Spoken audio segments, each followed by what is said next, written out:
Welcome to This Week in Pulling, the show that brings you all the action from the world of tractor and truck pulling. I'm Dan Mayer, joined by Jeremy and Miles Krieger, and each week we'll dive into the latest highlights, breaking news, and behind-the-scenes stories from the sport we all love. From upcoming events, standout performances, and the rich history that shape pulling into what it is today, we've got you covered. So buckle up, This Week in Pulling starts now. Welcome back. This Week in Pulling, episode number 17. Wow, 17. Mayor, I believe we're already there. Jeremy Krieger here tonight, joining you here for after another big weekend of pulling action. Absolutely. You were busy. You got to see some local color, and we're going to talk a little bit about where you were with OSTPA this weekend, and then, of course, with the NTPA up there at the Dorr pull, and I was in Terre Haute with the Pro Pulling League. We'll do some conversating about how all that went. But, yeah, pulling season appears to be in full swing, Mr. Dan Mayer. Yeah, it is. And, it's starting to see, some of the forerunners in the points start to make their moves. And, and one thing we learned up in Dorr, Michigan, the old guys still rule. True. We learned that pretty quickly. And maybe the modified class. Maybe the hometown heroes, too, Oh, yeah. Well, that was too. But, Bill Voorhees made the comment about, who was driving the old, the bus from the old, nursing home this weekend. And that was pretty cool to see. That was excellent event up there in Dorr, Michigan. For sure. Jim Shaindorf and his crew, basically Field of Dreams. That's the best way I can put it. Really? Basically Jim's farm's across the street, and they had a big, open field, and they put the pulling track in. Now they've done antiques, is what I've been told. They've done antiques, from time to time there, and then, they just kind of built up. There's really no permanent structures. I mean, I want to say there's maybe I can't think if there are any, but I mean, you got your guardrails and you got stuff like that, your lights, and sure, it's just amazing what you can do in a field. It's pretty cool. So, but yeah, that was a great event. First time hosting 2 Grand National classes.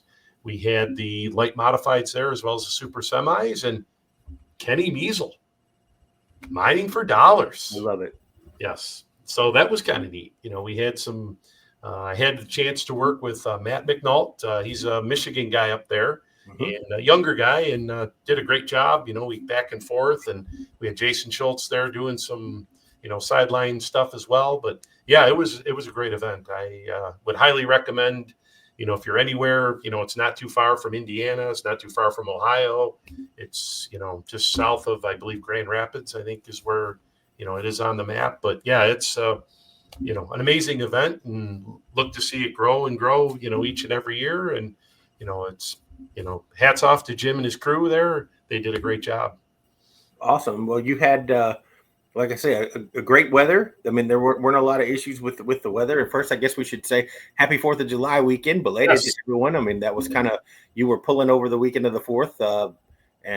You were Thursday, Friday, Saturday this past weekend, I believe. Yeah, I went out Thursday to Mount Gilead, Ohio, and then we went Friday to Greenwich, Ohio, a couple OSTPA pulls. Sure. And it was some great action out there. The guys out there. You had light mods a couple nights up there, I know. They run the 75 mod in Robbie Soyson. Yeah, 2 in a row there. Yeah, he sweeping the weekend with the turbine.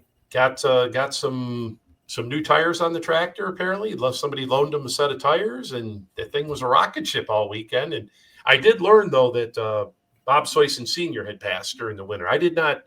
I kind of heard rumors, but I didn't know officially. But they had talked about that, and the old flying machine himself, and sure. Hated to hear that, but they're still carrying on the tradition. And so we had super modified 4-wheel drives, a staple in the state of Ohio. We had 2-wheelers the one night. We had pro stocks, and some great competition. Really, mini rods on Friday as well. We had basically a Grand National mini rod class there on Friday, and Blake Summers came away with the win. That was pretty cool. When you had a couple Hurt tractors, and you had the Campbells from Pennsylvania. Like who else? You had Chase was there. Kevin Dick was up there. Chase was up there. Yeah, Chase was there. You had, and then like you say, Mike Summers, he's, a former Supermod 4-wheel drive guy years ago. And actually, I believe he won a championship in the Supermod 4-wheel drive, but he's in the minis now. And boy, he laid down an awesome run. And really nobody, he really put down a full pull and nobody could catch him. So that was pretty impressive. And they, there were some big guns, as you said, were there. But he held them all off, and yeah, that was really cool to see. So Mike Summers, the big winner there, and Chase Smith and his crew working that Greenwich, Ohio pull, and they have another one later on, and some really good pizza. Randy Fishbaugh and his crew out there, they've got the pizza right out front. Yeah, they've got the pizza place. I still haven't gotten to try their pizza, but one of these days I'm going to. So Lindsay Campbell, that night she goes, "Hey, Dan, you got to try this pizza." Right? Peanut butter and jelly pizza. Yeah, I'm out. I'm allergic to peanut butter. Okay, well, it's but at first I was a little nervous because I'm thinking tomato sauce, but it's actually it's like a dessert pizza, pretty much. Yeah. So yum. Yeah, it was pretty good. Now, is their shop close to where you were there in Greenwood? Yeah, literally, like if you're at the pool grounds, it's like at the road. So you're kind of at a park, and then the pizza joint's right on the road there. Nice. Highly recommend it. Well, and I know I saw tonight on Facebook that they had a record year at the Fireman's Pool there, and Chase was very, very happy and complimentary on the staff and the people that helped, and they had a good year. So that's great. And I asked him to tote me a T-shirt to Bowling Green because I didn't get to get one. I should have had you get it for me, but he's going to save me one, and I'll settle up with him in BG in August. But so talk a little bit about had you done some OSTPA stuff before? Never before. I've been to a couple of them over the years, but never had the chance to work with Hog Hastings. Yeah, I met him legend, but I can't remember where it was or what. But yeah, no, we had a good time together, and working back and forth. That was kind of fun. And yeah, they love that guy up there for sure. He's Mr. OSTPA. Yeah, he's a legend in the OSTPA ranks, and I had the opportunity to work with him many years ago at the Dark County Fair in Greenville, Ohio, and it was dual sanctioned with PPL, and the Bargies had it before it went just PPL. They had kind of a dual sanctioning deal where PPL had it and OSTPA had it. So I got to work with him a couple times up there, but great to see him still out and doing what he does, and it was a good show. I watched it on Full Pull Live. You guys had some great pulls and good competition, and it looked like a good weekend was had by all, and then the weather stayed dry, and so congratulations on a good weekend. Yeah, we got to give a hats off to the Pierce family there on Thursday night, the Mount Gilead pull, and hometown for the Linder brothers. Sure. And they came. They were actually in the fields till about 5 o'clock or so, and they able to come on over to the poll, and were able to take the big win there on Thursday night with the Linder brothers tractor, and then Brian Deppen on Friday night with the old the Haymaker tractor. Nice. Okay. Yep. They had 4 of them in action there on Friday night. That was there was talk of them bringing out the International on Friday night. I have not seen it since they had campaigned that tractor, the old Aaron Hunt tractor. Sure. So that was good to see that in action. And yeah, great pro stock class. The Schmuckers came up on Friday to add to the class, and yeah, great OSTPA action, really. Fantastic. And then teasing to this weekend, you're headed get on a plane here in a few hours, and you'll be headed to Rock Valley.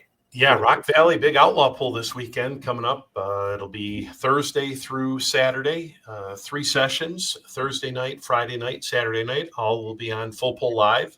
Well, and this is kind of like one of their flagships, right? Like this one in Wisner are their golden geese, right? This is the one they give the rock away.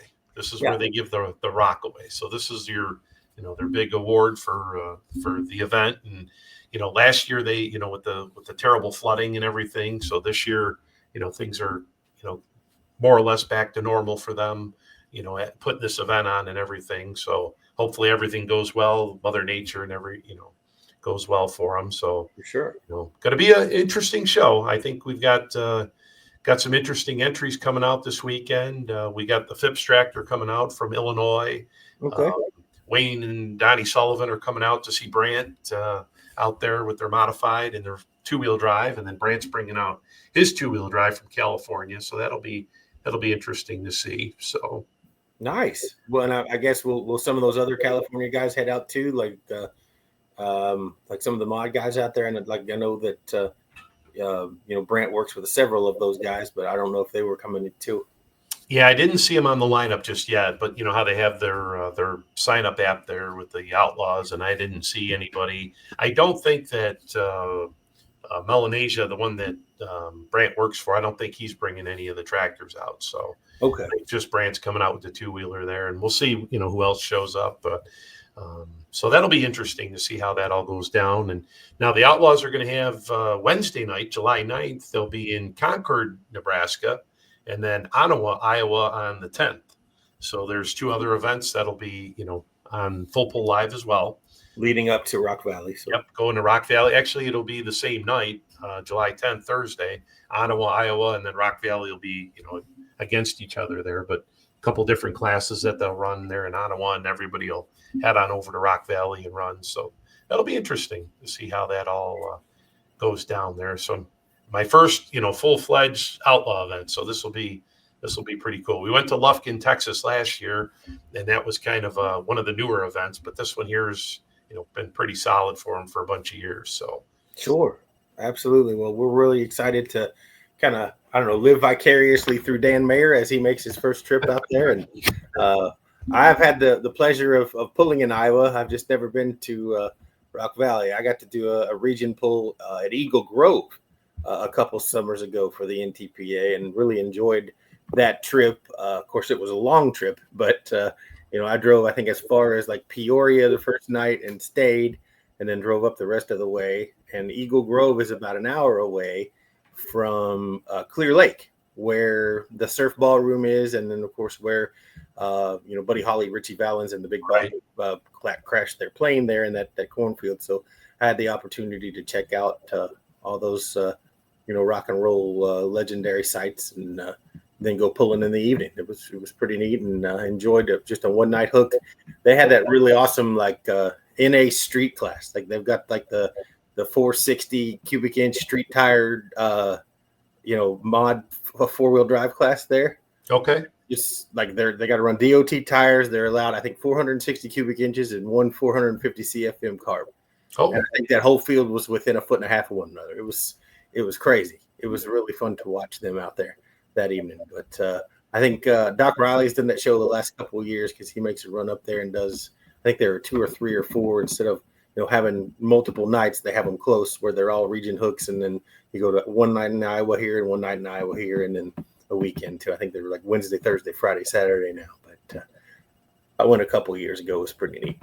Yeah, I know Doc had mentioned about going out to, I think, Decorah, Iowa. He was talking about doing a show. So that must be part of that swing that you're talking about there. Yeah. So it was a neat weekend, a long weekend, but for a one hook night, it was pretty interesting for sure. But that's the only time I've ever really gotten to pull in Iowa. So I'm excited to see. But I've heard great things about Rock Valley, and the Outlaws do a great job. So I can't wait to watch it on Full Pull Live, and kind of get your take when you get home next week, and talk a little bit about it on our next week's episode. Yeah, see how things go, and just kind of wrapping up with the Dorr event. On Saturday, I think we had temperatures about 95 degrees. It was right. Kind of kept the crowd down a little bit. Unfortunately, Jim had said that he was down a little bit on the people side, but people sitting out in 95-degree heat, that's pretty tough there. So. And I'm surprised at that, as close as you are up there to, lakes and all that stuff, that, that it's 95. I don't do a lot in Michigan, but I can imagine, 95 in Louisville was brutal. I'm assuming it's just as brutal in Michigan. Even as the sun went down, it was still that hot, huh? Yeah, it was pretty muggy and hot. But like I say, we had, some regional classes to go along with the Grand National classes. Sure. And boy, I'll tell you, the regional classes, like the 4-wheel drive class, was a who's who of Grand National guys. Yeah. We had, Rob Foster, Scott Phillips, the Holman brothers were there. Sure. Jake Zering, Mick Broughton. You had a whole slew of tough competitors. And then Super Farm, you know how Super Farm is in Michigan. Every tractor there is a tough one. Yeah. And, and even the mini rod class, the mini class was the Lacey tractors are always tough in region, circuit there. And Jim Shaendorf drove the one Lacey tractor, and what a run he laid down. But, Oh yeah. Ken Baltimire, he was right there in the mix. And then Kevin Dick with the Cat Sass tractor was right there. So that was a really good class. But Jeremy, I got to tell you, because you are a historian like myself. Sure. We had the 4-play Chevrolet sitting there, and we had the Pepper Shaker sitting there. Nice. 1960 Chevys a piece. And, Paul, we were doing a little piece on it for Full Pull, and Paul happened to walk up and gave the whole lowdown as far as, when 4-play was the salt shaker. And yeah, it was pretty cool. So everything, the Pepper Shaker truck is pretty much original. And so that was pretty neat to see that truck out there and, running the Region 2 circuit. So if you get to a Region 2 event, you'll probably see the Pepper Shaker. That's awesome. Well, and we got to talk about Mick Broughton kind of getting the monkey off his back up there.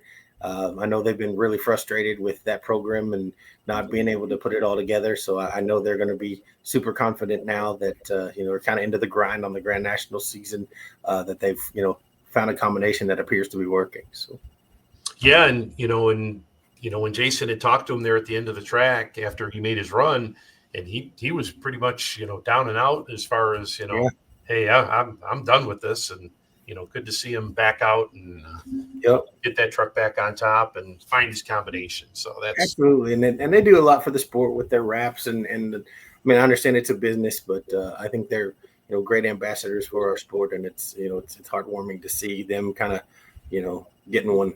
They deserve one. So I'm glad that happened up there this weekend. But a full weekend of pulling for you, and you're going to turn around and do it again. That's what I was kind of talking back and forth this evening with family about. Here we are. It's July.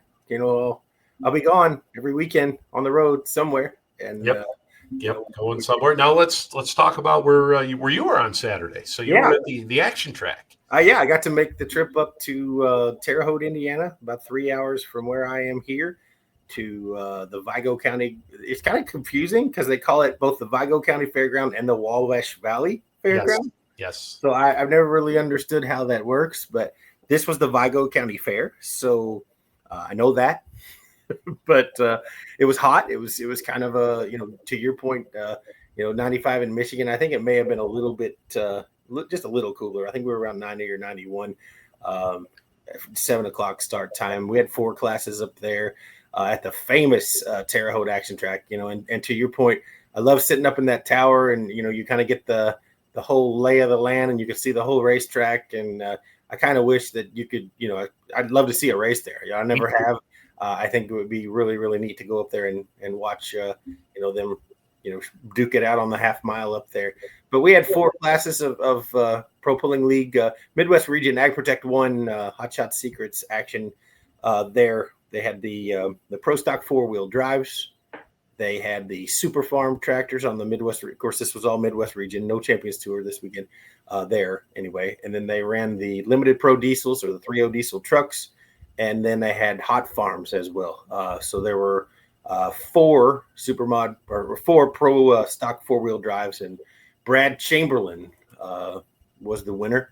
And he kind of scared me a little bit. He was the test puller and went out with 323 running away and turned it down. I was like, what? That was a monster pass. He just turns it down. So the next 2 competitors come, and they're like 317 and 315 mid.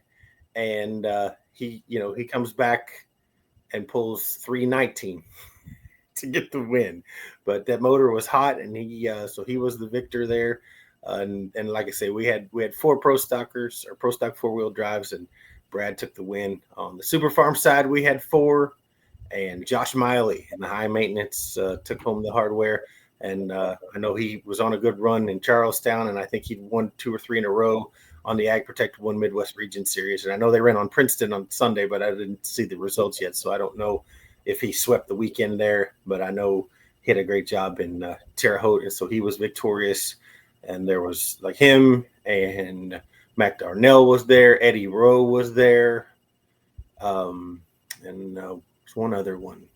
But then we had, I believe, 16 limited pro stock diesels answering the call. And from as far away as New York State, the Pushlers were there with Hellfire and the Matrix. And the winner was Ethan Beard with the full bore. He made a good strong run with that mid-states machine out of Ohio. And he was your victor there.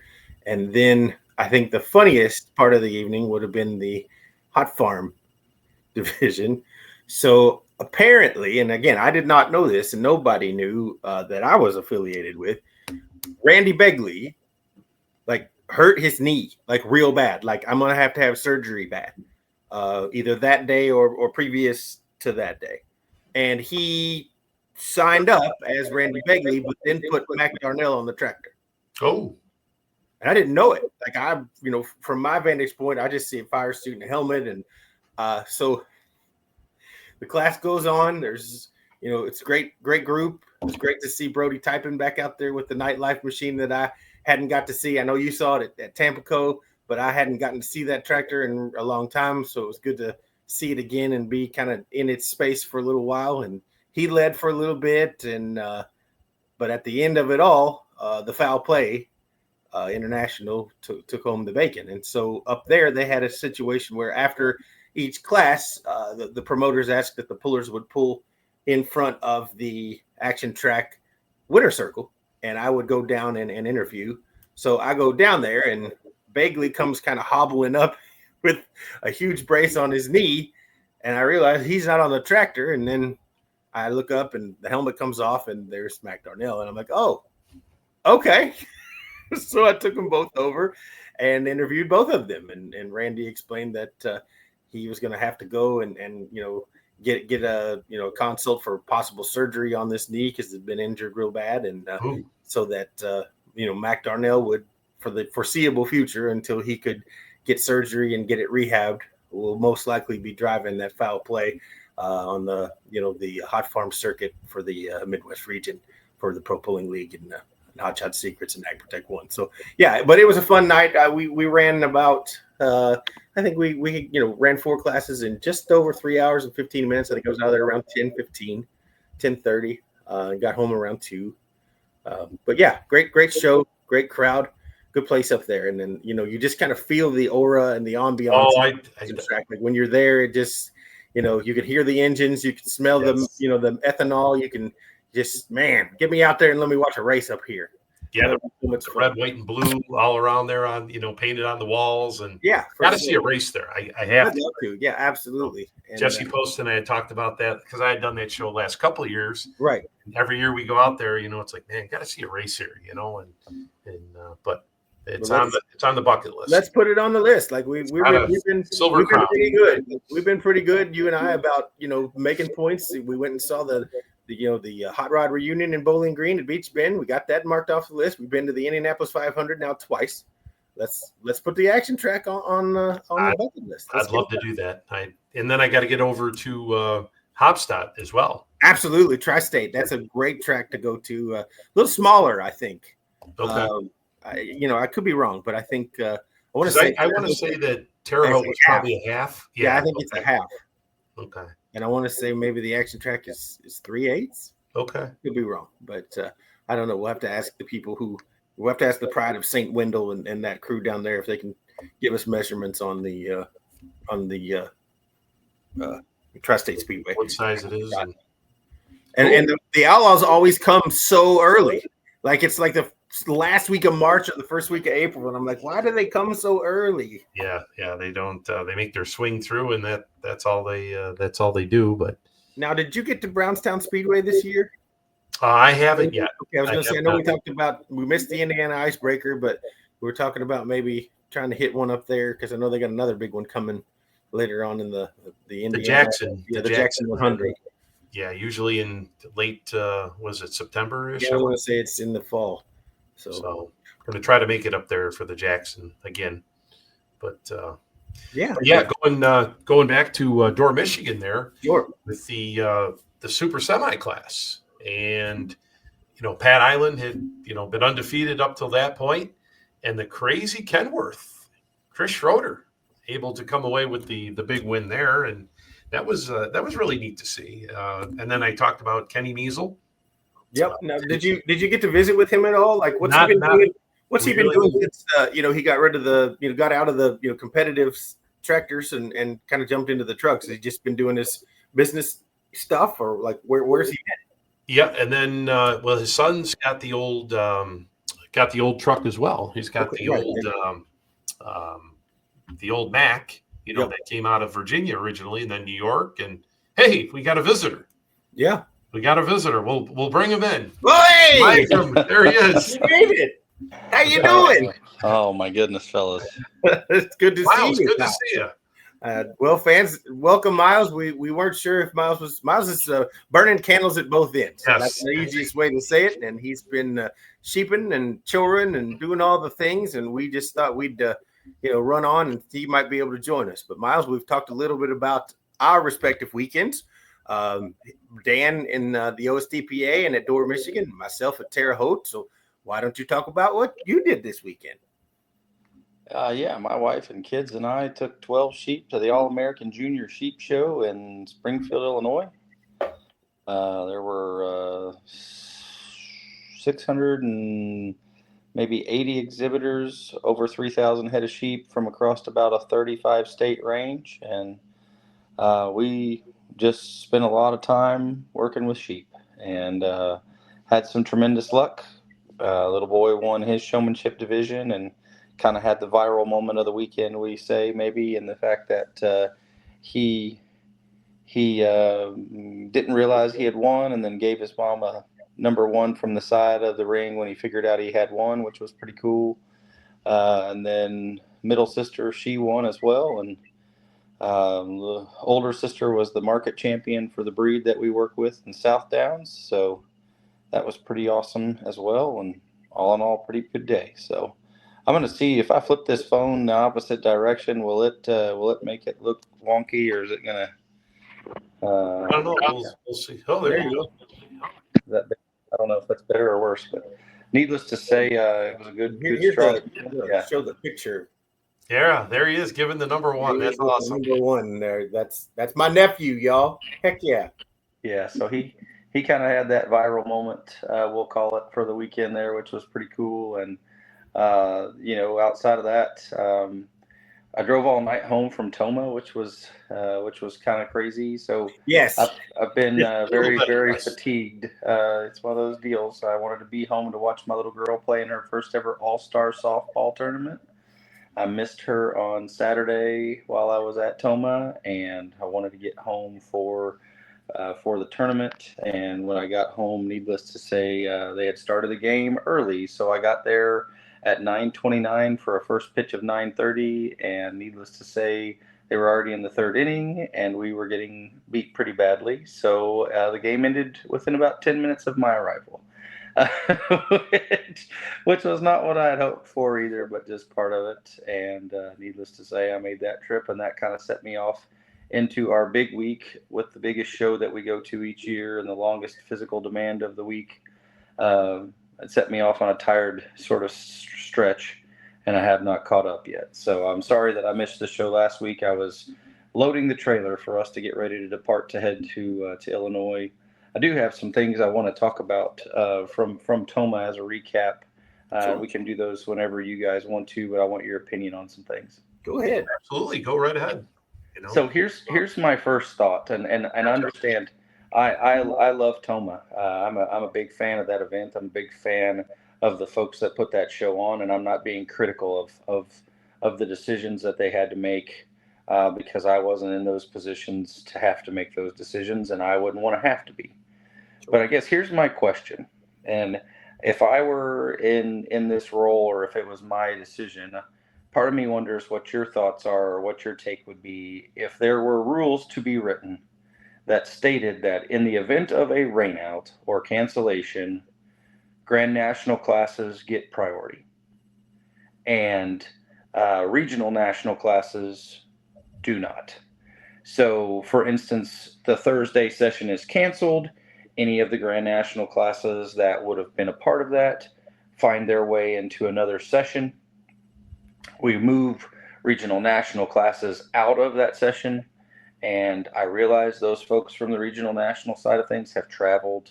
I'm not here to take anything away from them. I'm just saying, you think of the Tomas of the world, that is a super national event. And you would categorically say that event is one of the three largest on the calendar. So when you do that, then do you give them that sort of option, and does it behoove us collectively as an association to take away the thought or the decision from the promoter to have to make that choice?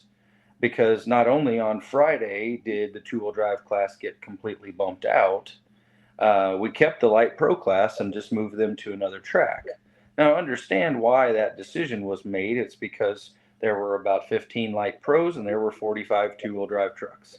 Sure. And it's difficult to be able to do that because we only had about an hour's gap between the two sessions. We pulled until about 5 o'clock and they had to peel that track open and get it ready for Friday night.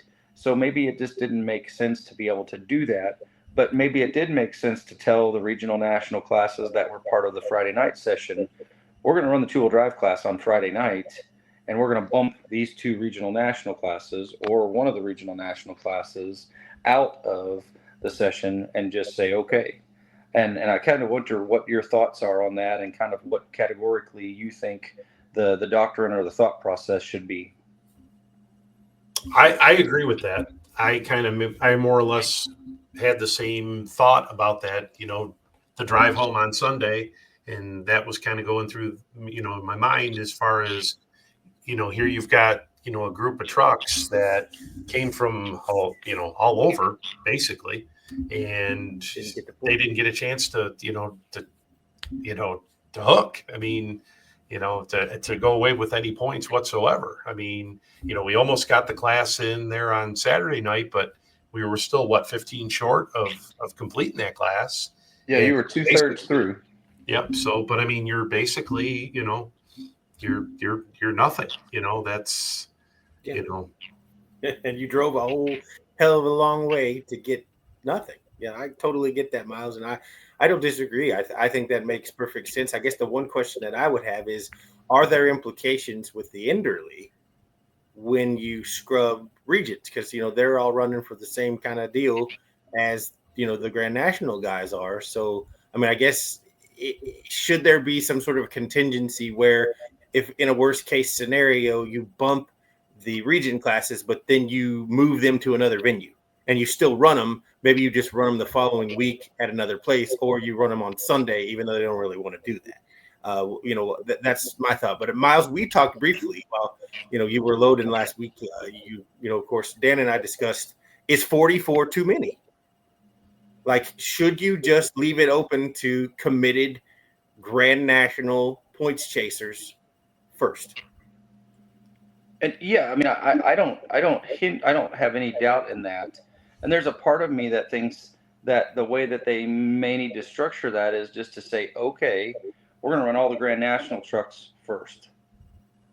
And then anything after that, if you're a regional national truck, state level truck that's made the hook that doesn't pull for region, is just a per hook guy, then maybe you all are drawn after that. Okay. But the other side of that is, and this is not something I'll play devil's advocate in the sense that this is not the two-wheel drive truck driver's fault.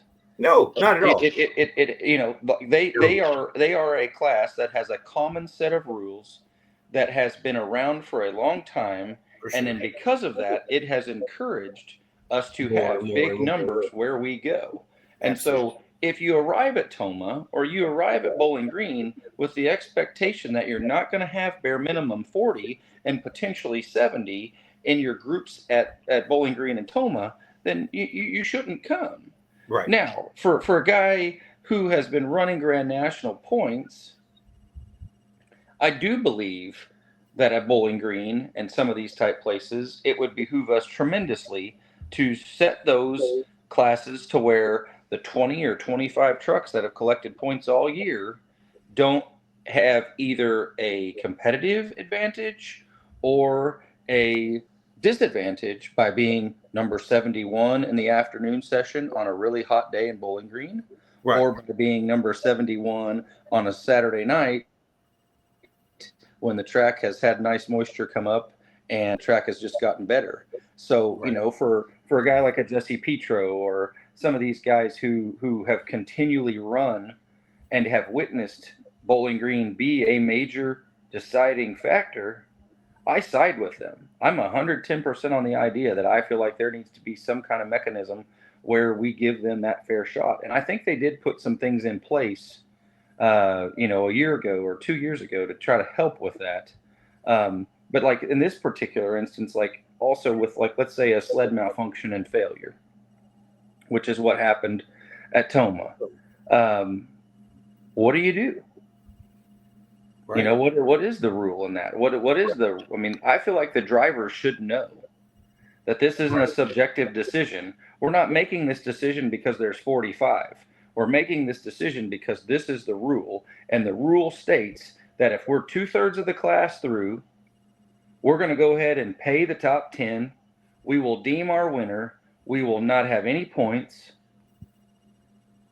And based off of the rest of it, like that's the decision that's made. And then when they arrive at the venue, they know what to expect. So if we have a problem, Right. which I mean, is that Vaughn Bauer's fault? I can't tell you it's Vaughn Bauer's fault because I'm going to tell you, I've watched those sleds go up and down the track thousands of times, and I can't count on one hand how many times we've had a sled failure.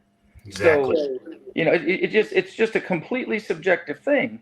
But I do believe there needs to be a rule that is written that basically all these guys that are coming and gals that are coming, they understand this is what it's decision. And if you have 5 in the class, or if you have 45 in the class, It's the it same. doesn't change the decision. Right. This is you what they are doing this. And Right. I mean, I feel like that's the downside for the 2-wheel drive side is they were penalized because of their numbers. And that is that is the just truth. Their class was penalized because they have 45. Nobody wanted to be there till 3:30 in the morning watching 2-wheel drive trucks. Right. I get it. Because that was the first option was to Reset. bring in another sled and restart the class. But, promoter did not want to do that. And, like you said, you don't want to run till 3 a.m. So, it's just one of those things where, okay, now we go to plan B, but plan B isn't, is it, like you say, there isn't a roadmap for what we're doing. And it would be one thing, I think, if they had gotten that first class in. But, they didn't get to take to the track for the first session. So, a lot of them didn't pull at all. No, they didn't. I mean, 15 of them did not go down the track at Toma. And like for some of them that did pull, their registered distance didn't count. There were at least 3, I think, Dan, or 4 that it was like the last. Right. It was like the last 3 or 4 that they did not count those distances, And so I'm not here, I have no dog in this fight. Sure. I'll be honest with you. I didn't want to announce until 4:00 in the morning because I wanted to get home and watch my kid play softball. So at 12:15, when the sled didn't work and they said we're done, I was ready to do my interviews. But I also will tell you that I got to do an interview with Kelly Nichols.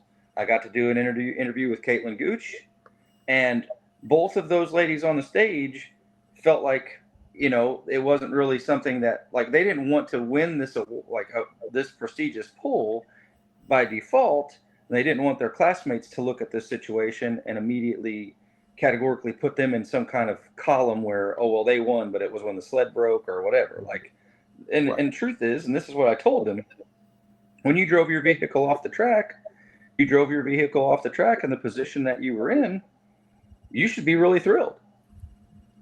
Yeah. But, I love Toma. And I felt like the 50th anniversary, they did some really neat things. The Clydesdales were really cool. And I enjoyed getting to see them not just on the track, but getting to go over and kind of walk through the barn and see them there and see them kind of in that environment. And seeing some of the past champions and being able to talk to them a little bit here and there was cool. I wish we would have had more of them and even better reception maybe from the past champions. But getting to talk to like Randy Kleikamp, who has been a continued supporter of the event and visit with him about his win there and seeing, some of the former winners was pretty neat. And obviously it isn't Toma without some moisture. But the other side of that is, and I think Dan can tell you that, by the time we got through Friday afternoon, Friday evening, that track was pretty dry. It Even with as much rain as we had gotten, the track was pretty damp or dry. Yeah, it is amazing how that place takes the water and it just kind of all naturally drains to the lake there. And, you wouldn't think that you had, almost 8 inches of rain, and in that amount of time that it fell. But I'm going to throw this back too, is you look at, okay, now this is a good problem to have, I would think, would be the amount of folks running for Grand National points. I mean, not just 2-wheel drives, but look at like the 4-wheel drives. I think there's 26 that have entered this year to run Grand National points, where you go into an event like Chapel Hill where you've got limited entries, right? It's got to be a point where, mini rods, have big numbers, 4-wheel drives, it's going to show, throughout the summer here, all these big numbers. And, I'd say it's a good problem to have, but sure. When is, how many's too many? And like you say, what do you do with all of them? Right. And we kind of run into that at Meade County. Like you'll see it at Chapel Hill, but like in Brandenburg, I think we had 31 or maybe 32 2-wheelers last year. Like it's 4-wheelers this year. So there probably would be, 18 to 20, maybe 25 at the most. But yeah, like I get it. I totally get it. And I don't want to be that guy. Like I'm not saying it's wrong. I'm just saying, what do you do, to your point? Like when you have, especially at places like Chapel Hill and Meade County, where you have one track, you don't have limited, right? You don't have a lot of space, and you've got to, get them in and get them out as quickly as you can. But you don't want to penalize anybody for wanting to go and pull either. So, like I think this is it's a good problem to have. It's good trouble for sure. But I feel like at some point somebody's going to have to look into how you do this, and what do you have to have a prelim? Like I know sometimes we go to places where you may have 71 limited pro stock diesel trucks. Like for example, when you guys go to the Shy Diesels, like they have to have morning prelims, and then they take the top 25 and run them in the evening session. Like, and I'm not saying you've got the wherewithal or the space to do that, but if you got 77 of them or 71 or 75, what do you do? Right. I think it'll be going back, last year to Bowling Green, we saw that on Saturday afternoon, the sheer numbers of the 2-wheel drive class with the rain, they knew that they would not be able to get that class in, with the sheer number that they had versus, after the rain delay, it just wouldn't happen, so same and kind that's what they decided Friday. I mean, Friday afternoon, they deemed at Toma, they deemed that the track on the grandstand side was not fit for the 2-wheel drives, so they went ahead and decided not to run the 2-wheelers. Now the question was, and I had people ask me that, is why didn't they move the big tire tractors over to the grandstand side and move the little tire 2-wheel drives over to the infield side and see what happened? But I think there's a lot of decisions and a lot of things that have to be made. I heard from a 4-wheel drive puller this week that they were not accepted to pull at Chapel Hill, and they are a Grand National truck running for points. So I'm kind of interested as to how all that's going to work out entirely as well, because does that mean it's not going to be a points hook, or how do they handle all that? But I don't know, and I have not had that conversation, nor have I confirmed that that was the scenario. But I think in terms of the folks in Orange and kind of what they're looking at, as long they continue to run 5 Grand National classes, which they do, and they continue to have people that just simply want to come and run there. So like example, if you were to call the boys from North Carolina and talk to them about their favorite hook and the mini and the pro stock and the unlimited over the years, it's Chapel Hill. Yeah. They consider that their home pull. And so Camille too. What do you tell them with their 3 pro stocks and their 3 minis?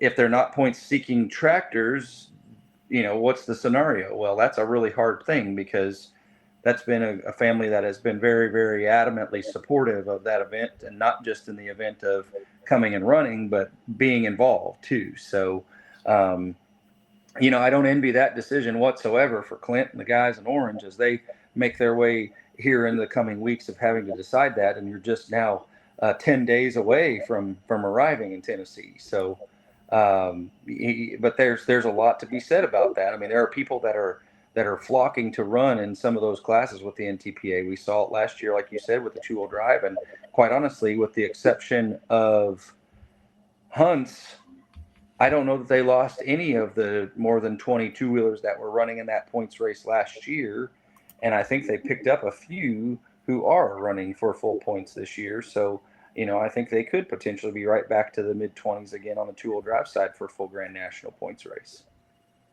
Yeah, because if you look at like the mini class, I think the mini class has 23. The four-wheel drive class is 26. And I think two-wheel drives were right around that 23, 24 as well. And it's like, okay, there you go. There's 75 vehicles right there in just those three classes. Well, we have tried over the years to try to keep the hook numbers to somewhere between 80 and like 83, 84 down there at Chapel Hill. Like that has been kind of the home run, because you end up and there's been a little bit of a help in the sense that you may not get 15 diesel supers and you may not get 15 unlimiteds, and because you don't, then you can kind of that sweet spot of 75 to 80 is really where and talking with Clint over the years, that's where you'd like to be. And, you can kind of just run right through it. But then when you pick up, your 8 or 9 or 10 above that in the mini division, because you just named 23, and if you pick up 3 Shelton tractors, that makes your mini class 26 tractors. That takes away some of the opportunity for others to potentially be there in those other divisions. And, I think there are some other celebratory things that are going to happen for 50 years that are going to probably increase those numbers a little bit too. Yeah, because they're supposed to run the diesel super stock class there. 5 of them. Yep, they're going to bring in those. But then on the other hand, how do you tell somebody running for Grand National points that, sorry, you can't go to that event? Like I said, I did not confirm that with anybody from Chapel Hill, but I was just told via a text message this week that a Grand National four-wheel drive was denied. So I don't know that that's a true scenario, but like I said, I will look into that and try to find out so we know how everything's going there. And like I said, I don't envy the situation, but I also, I understand how things work with regard to the difficulty of that, because, we run in the past, we have run very, very hard to try to keep vehicles coming in and out of Chapel Hill very fast. But it's not uncommon to pull till 1 o'clock in the morning, even with a very fast show. You're talking about 80 some odd hooks on a single track. And if you have a reset or you have any breakage or you have any kind of pull off anything, for sure. you're just gonna, you're gonna be that 5 hour, 6 hour window. And that's just the nature of it. We had rain, Yep. Rain showers. It's just, I wouldn't want to make that decision, but it's, it's getting to the point where, and then you talk about, the following weekend, between Brandenburg and Fort Recovery. There's, you're going to see big numbers, mini class, in Fort Recovery, 2-wheel drives. You're right in basically 2-wheel drive country as well. Yep. And you'll see a lot of regional minis show up. So it's, you have potential to have, 150 vehicle shows, that's. I think we had over 30 minis last year at Fort. I do believe, yeah. And but I will say, it's one of those scenarios. Like I give the mini drivers major kudos, because of all of the classes that run a show, they most typically can get going, and we can do a 2.5 to 3 minute average. If the track crew is on, we can average 2.5 to 3 minutes with minis. Sure. You do the math, and let's say at Chapel Hill, let's say they have 80 hooks at 4 minutes a hook. That's 320 minutes. That's 5 hours and 20 minutes of pulling, and that's with no stoppages, no nothing. We're just averaging 4 minutes a hook. So when you think about resets and just having to change the wagon in between classes, all of that stuff, which Vaughn does a really fine job of with Mike and all the guys that come down there to help him.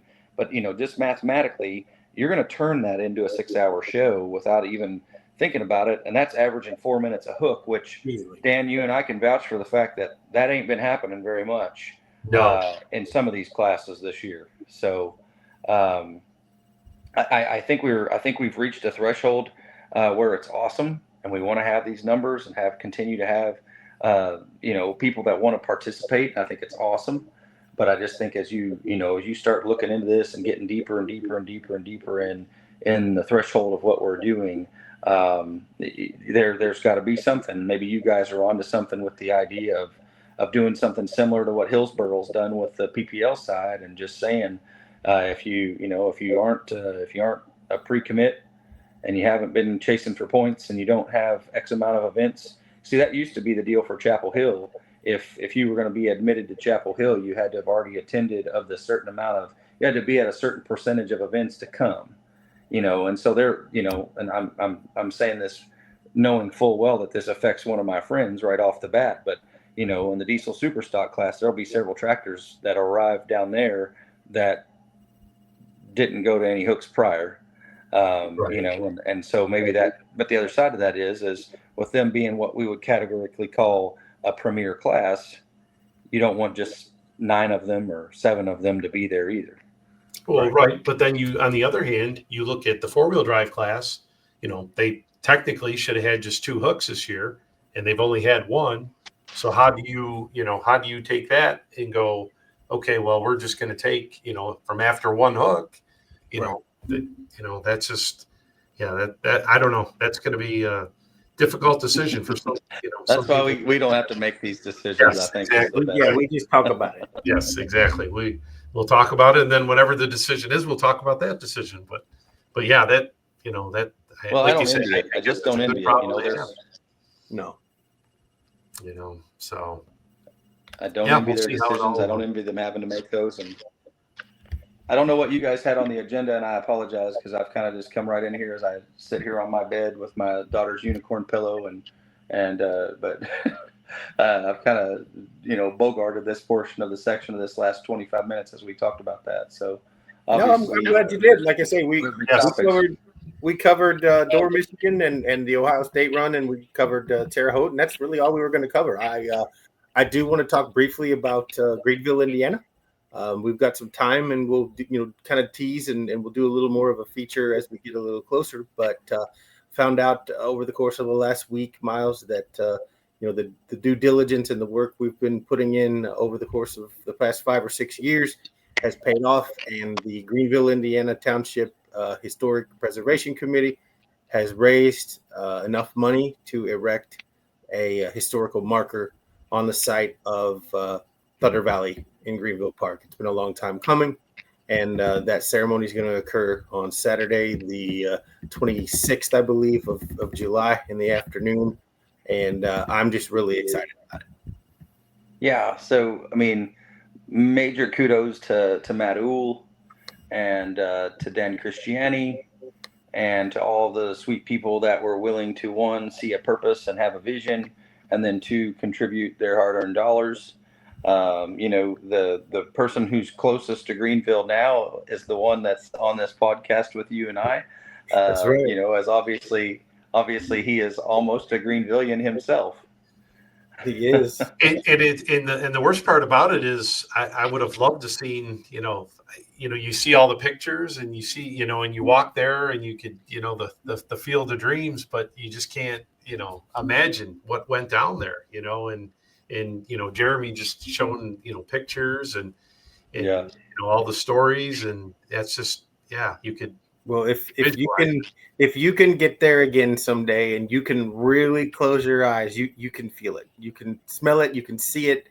That place talks to you, man. It's to me, it's on that level with Bowling Green where it's just cosmic. It just when you go there, you're stepping on the shoulders of the giants who are some of them no longer with us, and some of them still active. But that place is very near and dear to me, and I'm delighted that you're still close to Thunder Valley. I'm sad you will be on the road and gone, and you won't be able to be there with us. Yes. However, I will document it as best I can. I will get. I've already got your order down for a Thunder Valley T-shirt because they'll be selling those. And but again, we will have a historic marker, and I'm going to try to get pictures of it and show you guys all as we get a little closer in the coming weeks. But it's been a labor of love. I just, I went many years ago and on a whim and sat down in the board's office, and I said, okay, you guys have put 2 markers up in town. There's one across from the bank that's dedicated to John B. Ford, who is the innovative, inventor of plate glass. He was born in Greenville, and so then there's another one that just talks about the town of Greenville and its founding and the Buffalo Trace. And these were not markers that were paid for by the state. These were privately funded. And when I found out that you could do that, I suggested that we try to raise the funding. And it's not cheap. It's like $7,000 for these big cast iron signs. But with help of Dan Christiani and the John Jones Auto Group and several private donors and some loving and adoring citizens, we have gotten it done, and I am just tickled. And I mean, you can count on fingers and toes the amount of people in our sport who either got their start or cut their teeth at Thunder Valley. Mike Witt, the whole Witt family, the Schaefers, my dad, Dan Christiani. Yeah, how everybody met there, and it's we met. So Dave Richardson, we had him on the show, and he pulled there. Just this conglomerate of the sort of the lightning in the bottle when the things were happening quickly with TNT and the KTPA and it all just took off. And Miles, I have to show you. Dan has photographs. I'll have to see if I can pull it up and show you. But we found another view from inside the announcing tower of Dad's old wooden box with the STP stickers on it. Oh. He has that picture. I'll have to get him to show it to you. Yes. But Okay. he's been going through an archive that somebody gave him, and I'm like, that's Thunder Valley. That's inside the announcing tower at Thunder Valley. See, in my recollections and most of that stuff, like, I guess the thing I would tell you is it's pretty awesome. The city of Greenville, it means a lot to Jeremy and I for many reasons, but our mother was born in Greenville. She was born in her childhood home, approximately a half a mile from Thunder Valley.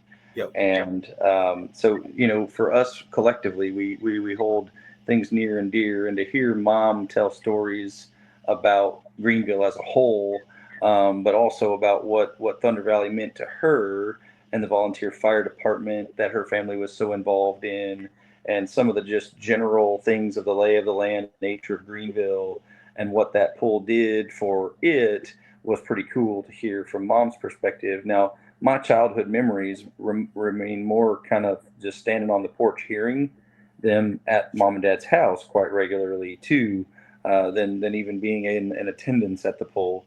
But Dad's stories, obviously, of being perched up on a fire truck and being able to announce his first hook there, having had several beers and working with the fire department like he did. I can only imagine, and to think what it's led us to, what it led Dad to, and sort of the journey that it went on to. I can't thank the folks enough for just making that landmark happen. And obviously there was a really sweet write-up kind of talking about how it launched the lives or the careers of multiple people in this spectrum. One of the greatest track builders in the history of the sport and a competitor, and obviously one of the better announcers, we'll categorically say, of all time as well. So, pretty neat. I wish I could be there myself. I'm going to be in Illinois with PPL that weekend, so I won't be able to be there either. But in a softball tournament with my kid. So.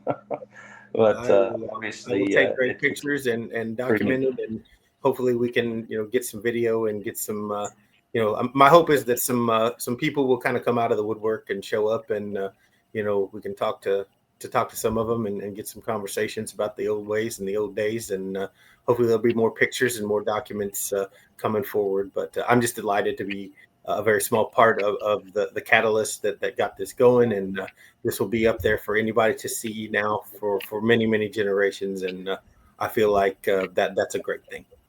So what I guess we could do is probably give some folks some geography for that sake as well. But for folks that don't really know where we grew up, where Dan currently lives now, west of Louisville, approximately 15 miles to Highway 150, the Greenville exit off of I-64, go Right. west approximately 7 miles, and you are in Greenville. So the park Look where for Thunder Valley was is west there, turn left, and you're going to make your way right down this sort of little beautiful wooded area, and boom, here comes Greenville Park. And Thunder Valley was right there in the heart of it.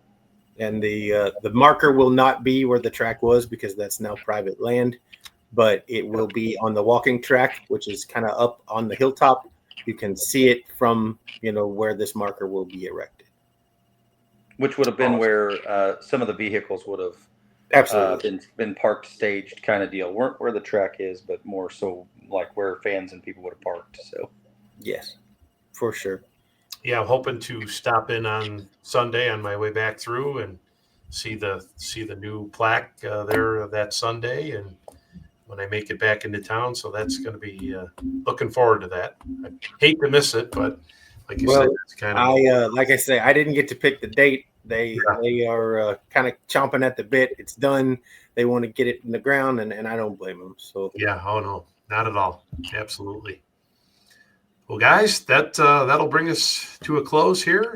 Episode number 17. What do we got on the docket for this weekend? I know I got to hop a plane in the morning here for Rock Valley, Iowa. Where are you guys heading? I'll be in. I got a brutal run.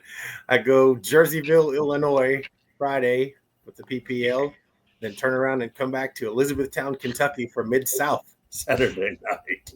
So I'll be hammering. There you go. Miles? I'm going to be home. You're going to be home. So. You got to rest up. Yep.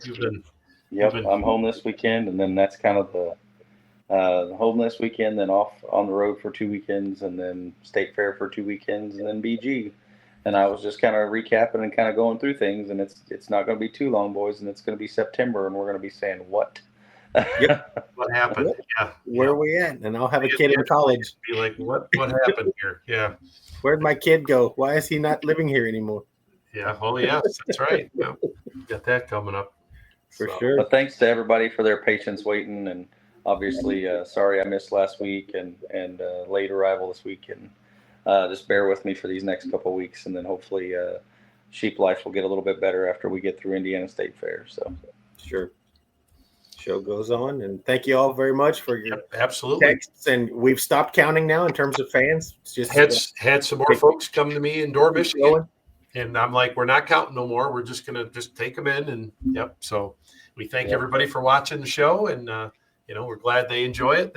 Quite a few of them there in Dorr, Michigan had mentioned it. So hey, we'll hope to see the folks out in Rock Valley and see if we can add a few more to our list. But yeah, no, it's been fun. It's been real fun. Awesome. All right, guys. You guys take it easy, and we'll see everybody back here next week for episode 18. Thanks, everybody.